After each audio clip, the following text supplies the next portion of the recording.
So task 5 then is worth 12 marks, and it says this task is about calculating costs of products and using tools and techniques to improve presentation of information. This task has parts A through to B. So this is where we move on to the sort of mini spreadsheet part of the exam. So it's not a full spreadsheet by any means, but you get a little grid to work from. It's dead straightforward, nothing to be worried about. So Fredco Limited manufacture electric bicycles and are reviewing the costs of sales for its latest product, the Will-aat. Part A then, complete the calculation of direct costs by selecting from each drop-down list in the table below, ensuring that each item is in the correct order as identified in the manufacturing account. So this part of the manufacturing account, we can see totals to the direct costs. So this is going to be right at the start of your manufacturing account. It is something that you'll need to remember for the exam. However, once you've done it a few times, it should be relatively straightforward. It doesn't change the format. So we would start off always with opening of raw materials, which we can see is here. We would then add on our purchases of raw materials, and we would take off our closing inventory of raw materials. That will always be the case, it never changes.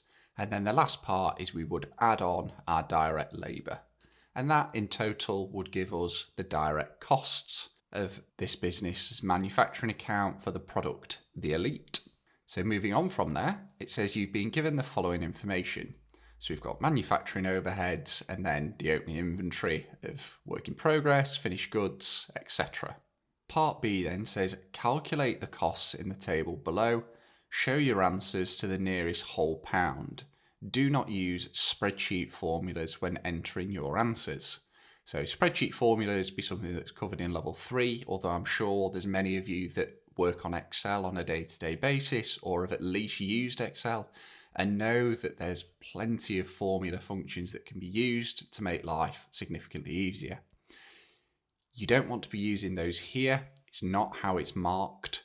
So all we need to do is enter the figures in. So the first one on the list is direct materials used. Okay, so if you remember from up above, this section here, these first three related to direct materials. So we had the opening inventory of raw materials, the purchase of raw materials, and then we took off the closing inventory of raw materials. But we do ignore the direct labour because this is just related to direct materials.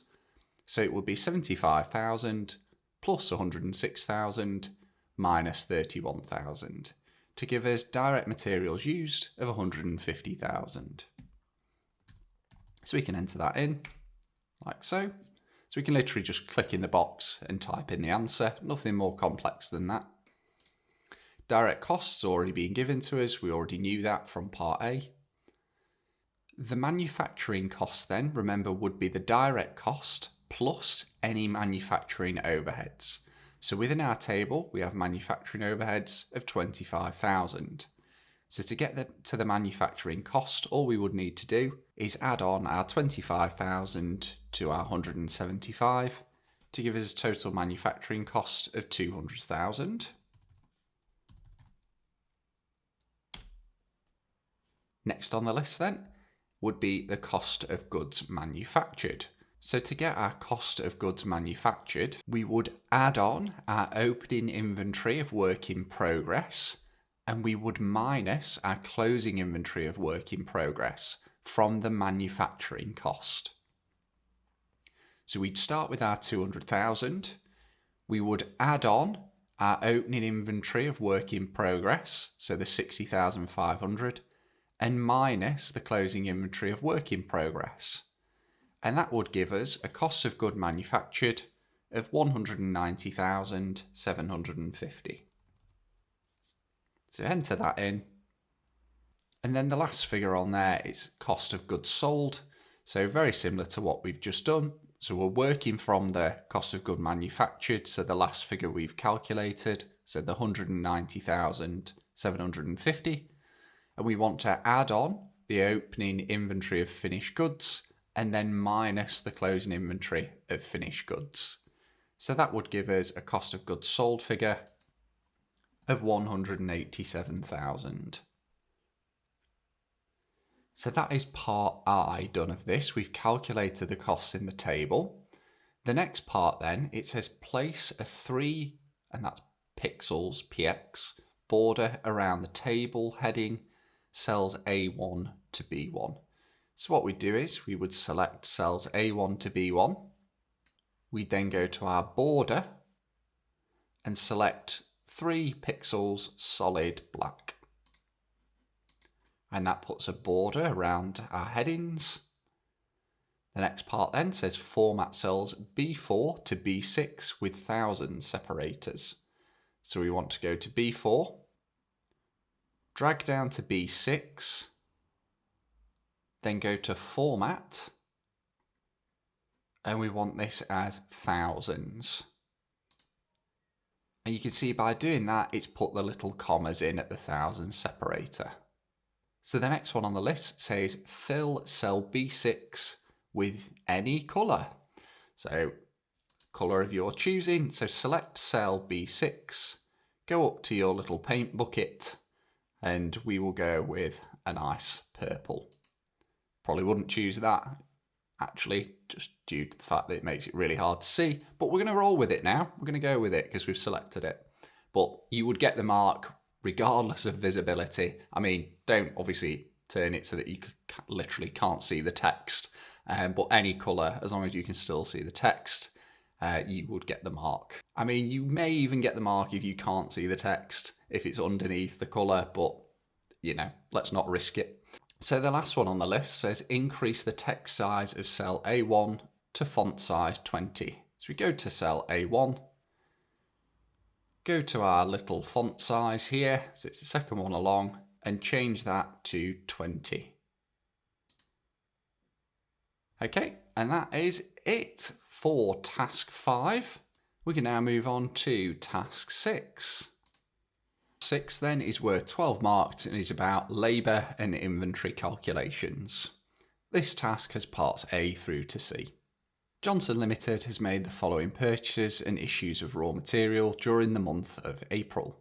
So we can see that we've got various transactions here throughout April for different amounts and different costs. So part A then says complete the table below for the cost of issue and closing inventory values to the nearest whole pound. So we've got 2 different ones that we're doing this under, FIFO and AVCO. So first in, first out, and the average weighted cost. And we need to determine the cost of the issue on the 28th of April and the closing inventory as at the 30th of April, so at the end of the month. So let's start out with FIFO and let's look at the cost of issue. We may as well start from the beginning, and this is on the 28th of April. So we want to be looking, as it's first in, first out, we want to start from the top, which is the first, so from the first transaction on the 5th of April. So bear in mind we've issued 15,000 meters worth of this product.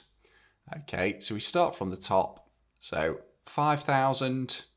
Okay, obviously doesn't cover the entire 15,000, so we would go down to the next amount and add on a further 5,500. So it's going to use all the materials that were purchased on the 5th of April. It will use all the materials purchased on the 11th of April. So we're up to 10,500 if we add the 2 together. So bear in mind, because we've used 10,500, we still need another 4,500. So we want to take 4,500 out of the purchase on the 22nd of April.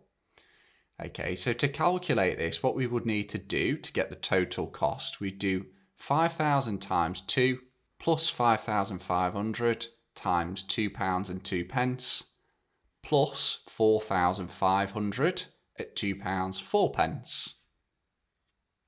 So now that we've got those, we would add those together, and that would give us the cost of the issue of 15,000 meters as at the 28th of April, which comes to 30,290. So we can enter that in. And then to calculate the closing inventory, as at the 30th of April, remember that we've only used 4,500 out of the 4,750 meters on the 22nd of April, so we would still have 250 metres left. So what we would do, to calculate the closing inventory, we would do 250 metres at £2.04.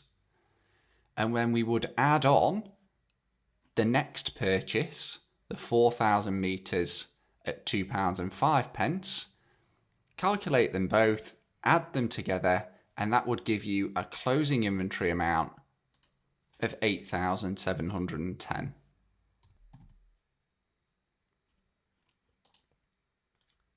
So that covers using the FIFO method. Let's now do the same, but with AVCO. So at the point you have your issue, i.e. on the 28th of April, what we would need to do is determine the average cost. So to do that, we would want to multiply out each one of our purchases. So we do 5,000 times £2, 5,500 times £2, 2 pence, 4,750 times £2 and 4 pence, and we would add them all together. So the total of those added together is 30,800. So in total it's cost 30,800 for 15,250 metres worth of this product. So to get our average, we would take our 30,800 and divide that by the 15,250 metres, and that would give us our average cost per metre. We would then multiply this figure by our 15,000 metres issued. So when we multiply that figure, that comes to £30,295 and 8 pence, but it states here to round to the nearest whole pound. So the issue will be valued at £30,295. Then for the closing inventory, remember that we have 250 metres remaining from our 3 initial purchases, valued at the figure that we've just used to value our issue.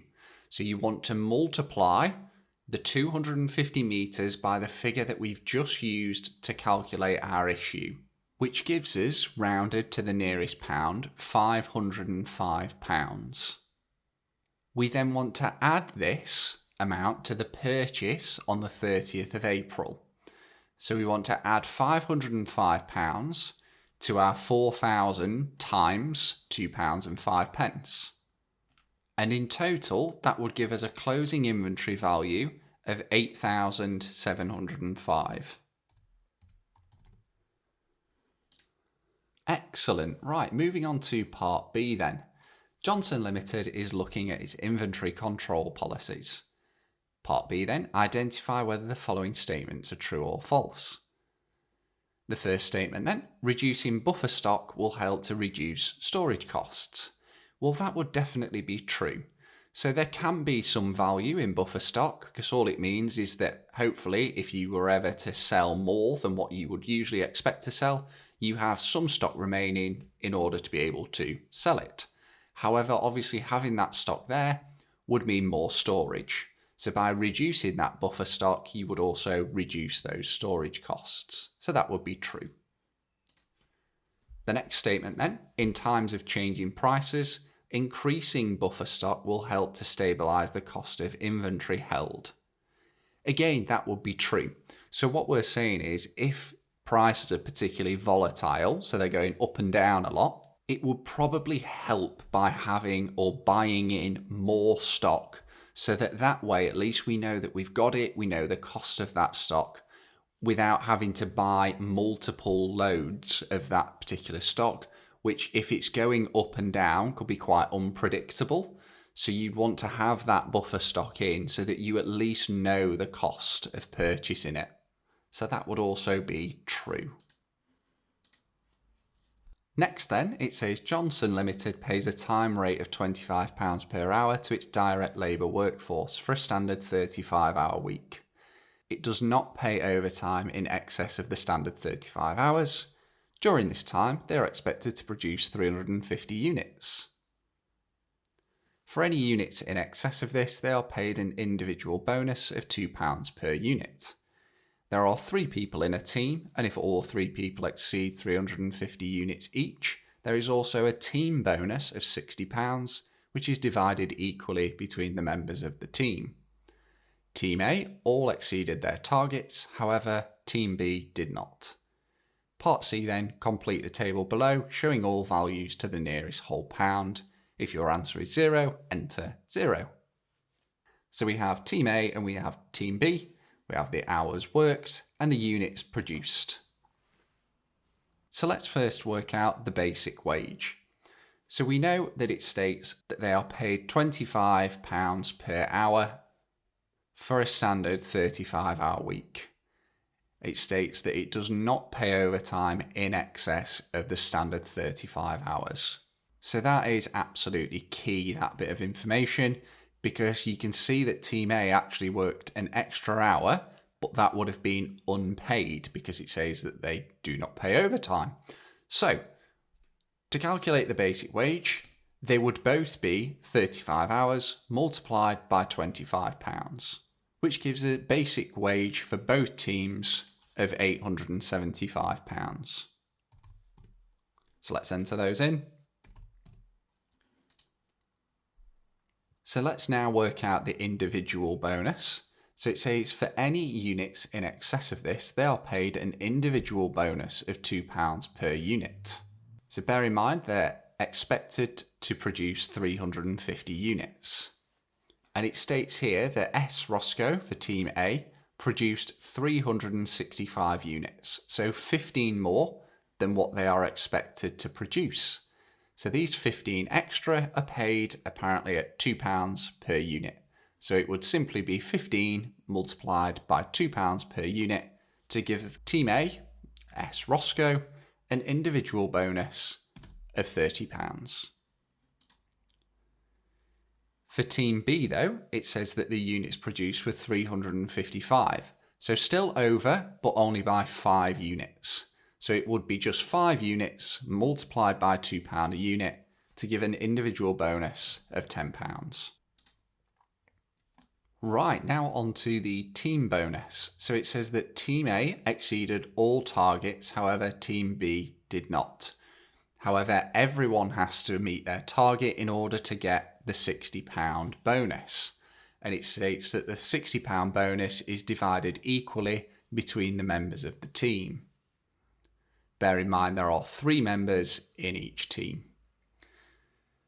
So because Team A did achieve this, you would take the £60 and divide it by 3 because it's been split across 3 members. So it would be a team bonus of £20 each. However, with Team B not exceeding, or all members of Team B not exceeding target, meaning their team bonus would be 0. And that covers task 6. So we can now move on to task 7, which is our final task. The last task then, task 7, is worth 20 marks. It is about budget calculations and exception reporting using formulas. This task has parts A through to C. So part A then, complete the following statement about the use of budgets. So 2 marks. Budgets facilitate. You can see that we have options for excess spending and planning. So it would be usual that budgets facilitate excess spending. Definitely not the point of a budget. So budgets are used for planning, which enables a business to, and then we've got meet the required objectives or hide potential issues. Well, it's definitely not hide potential issues. That would be meet the required objectives. Nice and straightforward there. So moving on to part B then, Sharp Repairs Limited Services Vacuum Cleaners. Use the information provided in cells A2 through to D5 and complete the following table for 12 marks. Formulas must be used for figures entered into cells B10, B11, D10 and F10. And then we have a number of other rules which I'm sure that you can read through. And what we need to do then for the first section, it says identify whether the variances are adverse or favourable using the drop-down list in cell E10 to E11. So start off with an equals, and it wants to be your selling price of £35 a unit. So it would be C2 multiplied, so times by your number of units, which is being given to you in B5 of 6,000. So it would be C2 multiplied by B5. And we can see that gives us revenue of 210,000.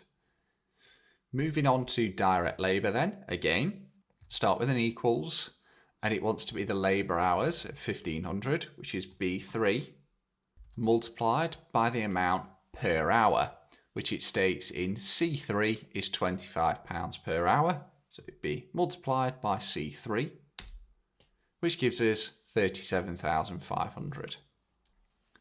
So on to the variance then. It would be our actual of 207,000, so C10, minus our budgeted figure in B10 of 210,000, equals minus 3,000. And because our actual revenue was lower than our budgeted revenue, it would be adverse. So double click and we'd pick adverse. So let's work down and complete the other boxes. So for these next ones, we don't need to use formulas. It's the only ones that we need to use formulas on are the ones highlighted in yellow. So we would simply do the variance for direct labour, fixed overheads, and obviously the profit or loss is being given to you. So work out your variance for direct labour. So it'd be 37,500 less 35,500. So giving you a variance of 2,000. And then the fixed overheads, the difference between your 55,000 and 56,000, which is obviously 1,000.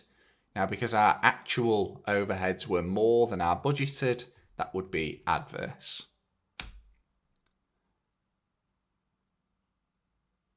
So we now can select, so because actual direct labour was less than budgeted, it would be favourable. Fixed overheads would be adverse because it cost more than we thought. And we've made less profit than anticipated as well, so that would also be adverse. So to calculate your variance as a percentage, you would do the variance, so in this example minus 3,000, over your original budgeted figure. So it would be equals D10 divided by B10 and then multiplied by 100. Because remember, we want this as a percentage. So that would give us minus 1.43. Now for the others, we don't actually need to use a formula. So it would just be, again, the variance over the budgeted amount. So 2,000 for your direct labour over 37,500, giving you a variance percentage of 5.33. And then for the fixed overheads, 1,000 over 55,000, which would give you a variance percentage of minus 1.52. Okay, now what I would do is just go back and double check all the notes here to make sure that we've got everything right. So it says you must manually enter cell references. Do not enter any spaces into formula cells, which we've not done, so that's great. So when it says manually enter cell references, just to say, it just means that you can't select a cell reference by clicking like you can in Excel. You actually have to type in the cell references, as you've just seen me do.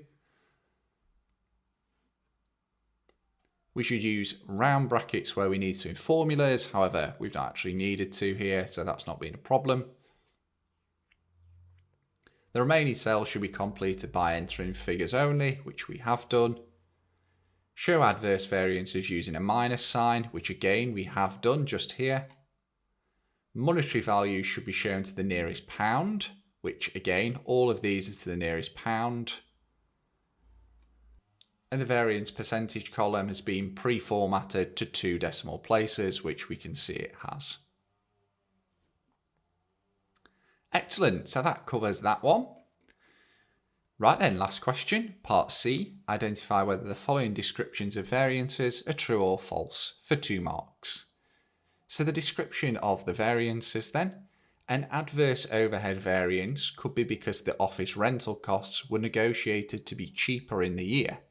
Well, that one would definitely be false. If you'd negotiated your office rental to be cheaper, then you would expect to see a favourable variance. But because it's stating within this description that the overhead variance is adverse, that would definitely not be down to cheaper rent. It could be down to more expensive rent, but definitely not cheaper rent.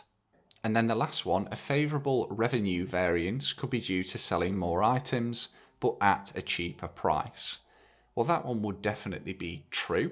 If we're having a favourable revenue variance, it could be down to selling more products at a cheaper price. Obviously, if you were, let's keep numbers really simple, if you were budgeted to sell, let's say, 10 products at £10 each, i.e. sales revenue of 100, and instead you sold, let's say, 20 products but at £8 each, you would obviously have more revenue, even though you sold them at a cheaper price, but by selling more of them, you've created a higher revenue than what was budgeted.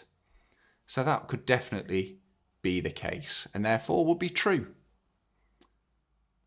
And that wraps up this run through of principles of costing. I hope you have found this useful, and if you have, remember to hit that like button and subscribe to the channel for more AAT content. Thanks again for watching. I'll catch you in the next one.